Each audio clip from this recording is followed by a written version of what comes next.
We got some great rookie performances, starting with Paul Skeens on Friday. 6 no-hit innings for the Pirates against the Cubs. Strikes out 11.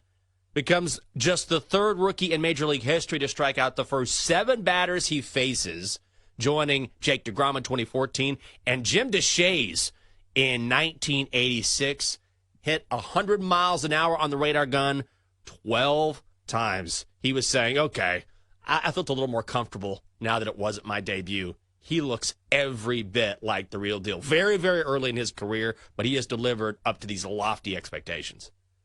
Oh, absolutely. Only 2 starts in, and I think we're all believers because we've seen the stuff that Paul Skeens has and his command of his pitches. I think this is the difference sometimes between guys who are drafted in high school and guys who are drafted in college after a good and pressure-filled career, because he played at LSU where the lights are certainly on, the spotlight is white hot, and that is a college that lives and breathes college baseball. I know football's a big deal too, but you should see the way they pack out their baseball games. So this is somebody who's used to the big moment. He has had some time to develop his game, and so I feel like the entry into Major League Baseball was going to be a little less of a learning curve. That's not to say that he's not going to have any bad starts. Even his first one, he gave up some runs.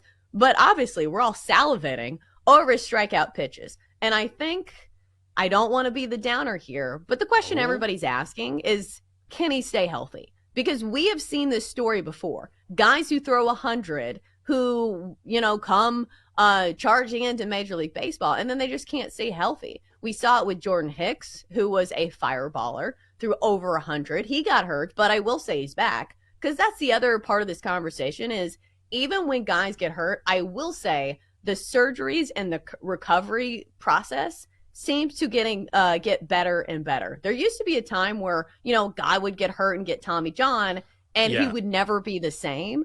But how many of these pitchers have had Tommy John and come back just as strong? So maybe it's not, a death sentence to his career, even if he does get hurt. But I do think that's the thing lurking in the back of a lot of our minds. Yeah, and I think it's interesting, too, because if you think about athletes and their bodies, right? Athletes evolve over time, and the human body becomes able to do a little bit more because of the natural progression of things and because of how medicine has progressed. At the same time, there is a limit as to what the human body can endure and take. And so I think that's what makes a story like Paul Skeens so fascinating is that, okay, yeah, like you're incredible and pitchers throw really fast now compared to maybe how they did many decades ago. At the same time, we've seen the evidence is there. You can only do so much to an arm and throw this hard before something eventually goes wrong. I hope it doesn't, but like you said, we've seen this story again and again and again. Right, because it's not even the pressure on his entire body. It's the pressure on, the tiniest of ligaments. And it's just so much torque that they create when they throw a baseball because it's not a natural movement. This is not something that the arm was meant to do. But it will be interesting to see how the Pirates manage him down the stretch and let him, pitch however many innings. Because, yes, he is their big prize arm, but this year the Pirates don't seem to be contending for anything. So would not be shocked to see Paul Skeens shut down early, and maybe they will save him for a year that they are contending. But in the meantime, do yourself a favor and watch these highlights. His strikeouts, absolutely filthy. If you like a good pitcher and if you like a good strikeout, this one's for you. Made some of these hitters look absolutely silly. And none of them were like Javi Baez, swinging at pitches way out of the zone. In the ATL, Dylan C scored for the Padres. Ronaldo Lopez going for the Bravos. So Chelsea, short price on the Braves. Is that where you're going here? I think I'd go with the first 5 under. But, Jenks, do you ever think about this? I don't think we've talked about this at all so far this year. I hate betting on doubleheaders. I feel like there is something wonky about them that just makes me not want to bet on them. I don't know if it's the mentality. I don't know if it's just the format of the games kind of throws me off. But is this a real sabotage factor, or is this just me being superstitious?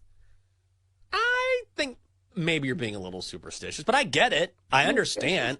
just a little stitious, but you're not wrong. I like betting. Well, let me take that back. I like betting on early games. I love early game unders. I don't have any trend to back this up. So this is just conjecture on my part. But I feel like, from a common sense perspective, if you like the pitching matchup and it's an early game in the day, that tends to favor pitchers more than batters. I could be wrong. I feel like it just feels like that it's more difficult for batters to kind of wake up and get going than a pitcher who has had days to prep for a particular start. So in a game like this, even with the Braves bats, I'm going to go, I looked at the first 5 under as well. So I like that, but I also like full game under. You can get 8.5 at -145. Why not? It's a Monday. Dylan Cease on the road this season, 4-0, 1.38 ERA. Opponents are batting 106 against him away from home. Ronaldo Lopez giving up more than 1 run only once in his last 7 starts, and it's early. Takes a while for these guys to get going, get the old muscles stretched out, to get the bones going. I'm going to go under. Look, it had better be the year for the Celtics, and I don't even say that with Celtics bias or anything like that. I just say it because look at the path. I mean, they had to go through the Miami Heat, who obviously were missing Jimmy Butler, a banged-up, inconsistent Cleveland Cavaliers team. Neither of those squads particularly good, which is why Boston won both of those series in 5.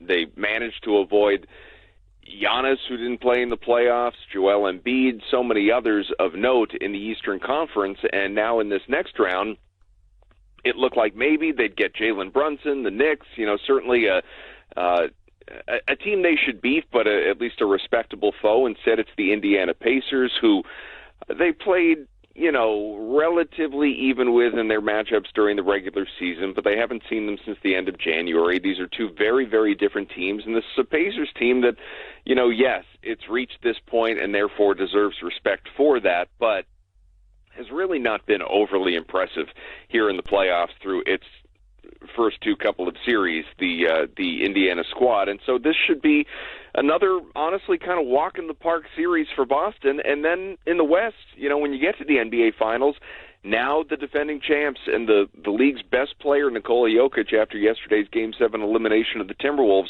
are out. And so you're talking about Anthony Edwards and the Timberwolves or Luka Doncic and the Dallas Mavericks. Neither of those teams should